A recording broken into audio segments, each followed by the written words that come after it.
Hey guys, Tony Stewart again. We're still in that Halloween fun vibe feel. I want to go back to the regular nature of why we do what we do. And when you know why you do what you do, it makes it easier to be better at what you do. As a DSP, I want most people, and first off, I want everyone to know when I say DSP, I'm not just talking about people who go in, sign the application, and their title is direct support professional or direct service provider, like whatever cool nuance people have used those letters for. But I'm almost talking to just about companionship, because there are so many people who are quote unquote DSPs that are really just companions in people's lives because they care about humanity. And anybody who knows me enough knows that humanity is kind of the first thing that we should be paying attention to, because that's what we're all involved in.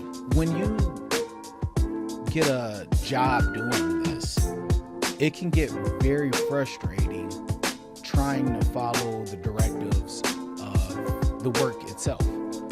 So follow me along. I go in, I sign an application for somewhere because probably first I was scrolling online and looking for a new job, because either what, I'm pissed off at the job that I'm at, or I'm trying to change what I'm doing. Like if you've been changing car tires for year, now you want to try something else. It doesn't feel right.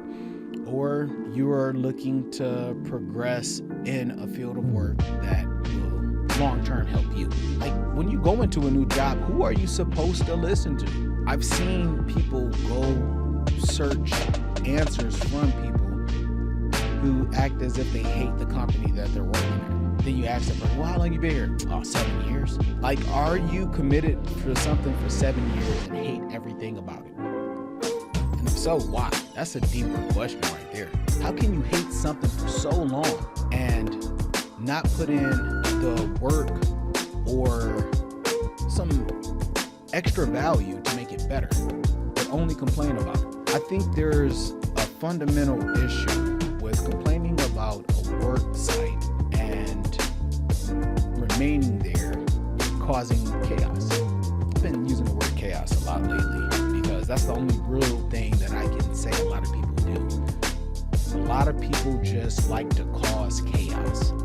And it's always easy to find them because they're the ones with the most excuses. If you want to know who is the less valued people in the company that you work at, go find the ones who complain about everything. Oh, this company don't pay enough. Oh, he talked to me crazy. She talked to me crazy. I wouldn't do that if I was you. I hate that phrase. Growing up, I remember talking to somebody about what I did. And it was so interesting on how they said, oh man, I wouldn't do that if I was you. And it gives me a scene from Jim Carrey on Cable Guy. And he was like, yeah, you would, because then I'll be you and I'll use your body to do what you. There's so many things that are arguably better to fight about, aside from a work performance situation and a job to be considered so hate-worthy. Like, we have countless things that we could be talking about from a humanity standpoint, but when you have some people sitting down on their phone for 3 to 4 hours, mad when they even have to get up to do the thing that they interviewed for and said, hey, I love helping people. Everybody say that with me. I love helping people. It's one of the weirdest things that people will say without any interaction of showing. And what I mean by that is, if I say I love helping people, define that. Define the helping of people, because I can go hit somebody in the head with a baseball bat right now, and I'm sure that'll be helping somebody in some way. It's not the best analogy I can give, or the best example, but let's keep it real. If the person that I hit in the head was a convicted felon who was on his way to his 4th murder, guess what? I'll probably get a key for the city. Is that really doing what's right for humanity if I didn't do my due diligence?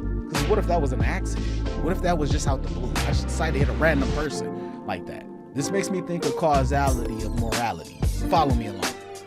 If you're driving down the street one day, and as you're driving, somebody's behind you. They're flashing their brights all at you, this and that and the other. And you thinking like, oh man, is something wrong? They come around, you roll down your window, they start throwing up the middle finger, and they throw every F-bomb at you, call you some slurs, and then get right in front of you. You're sitting there tripping out. You don't know what's going on. Like, man, are you kidding me? They start brake checking you, so you don't know what to do. Then they speed off. Now you haven't seen this car in at least 5 minutes. But as you continue to drive, you pull up and you see the car smashed against a tree, smoke billowing up. No fire, but smoke billowing up, but no movement. What do? Do you go out and help? Do you find a way to make it in your head that, nah, I don't need to, he deserved this, it's karma. Do you just sit there in awe? What is your moral response to that? That's where I think 99.99% of our mind needs to be when we think about our morale. How do we handle the tough things, the hard things, the things that we don't want to deal with at the time that's most inconvenient? So I hope some of this conversation made sense to some people somewhere, but I do want to say thank you very much for listening and watching. Got more soon.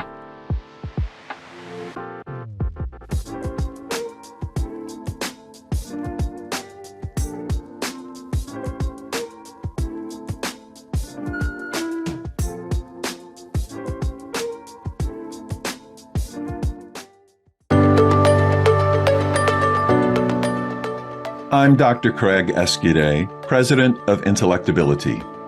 State developmental disability agencies, managed care organizations, and providers across the United States use Intellectability's health risk screening tool, e-learn courses, and person-centered training to improve health equity for people with IDD. Visit replacingrisks.com to learn more about how you can employ these tools with people you support.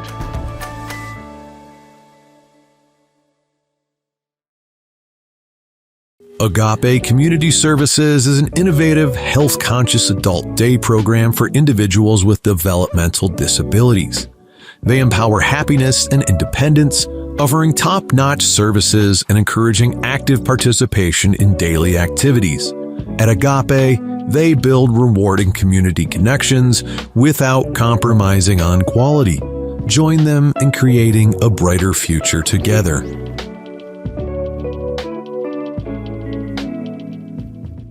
Making sure that individuals are reaching the goals they have set for themselves. That's one of the many goals of Assured Health Services. If you're looking for a residential care provider or searching for ADS services, Assured Health is your go-to place. Assured Health, helping others succeed. Learn more at assuredhealthohio.com or call 494-442-8066.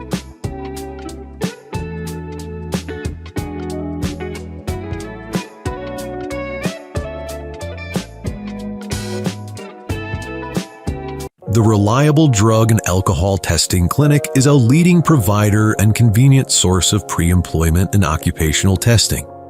Their clinic provides services to a wide range of private businesses, healthcare facilities, and municipal and county courts. Reliable as an independent, locally owned clinic, as a result, they provide services at a lower cost than major hospitals. Enjoy faster turnaround times on test results and eliminate the long waits typically incurred at larger facilities. To learn more, visit reliabledrugtest.com.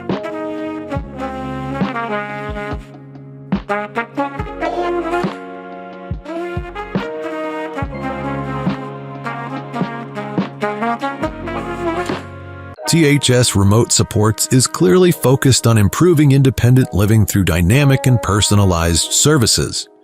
Their systems have been carefully developed and perfected to ensure that everyone receives the best care through the least intrusive means possible. Located in Cincinnati, Ohio, they've spent over 20 years providing in-home supports to individuals with disabilities. If you or someone you know is looking for a remote service provider, go to thsrss.com